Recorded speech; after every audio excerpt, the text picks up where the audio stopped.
জানি না সেই দিন কবে আসবে, যেদিন ঘুম ভাঙলে আর তোমার কথা মনে পড়বে না, যেদিন সকাল হবে কিন্তু তুমি আমার চিন্তার মাঝে থাকবে না।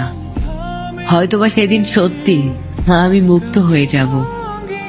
জানি না সেদিন কবে আসবে, যেদিন রাতে ঘুমানোর আগে আর তোমাকে ভাববো না। হয়তোবা অন্য কিছু চিন্তা করে শান্তিতে ঘুমিয়ে যাব। তোমার স্মৃতির ভার আর সইতে হবে না।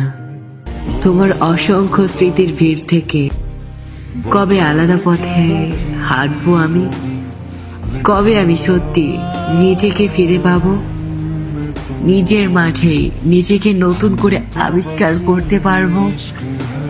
সেদিনের অপেক্ষায় আছি, যেদিন আমার মস্তিষ্ক আমাকে বলবে আমি আর কষ্টে নেই, আমি আর কষ্ট পাচ্ছি না। যেদিন বুঝবো আমি সত্যি তোমাকে ভুলে গেছি, যেদিন আমার কোথাও থাকবে না তুমি, না মস্তিষ্কে না হৃদয়ে। भुला दे मुझे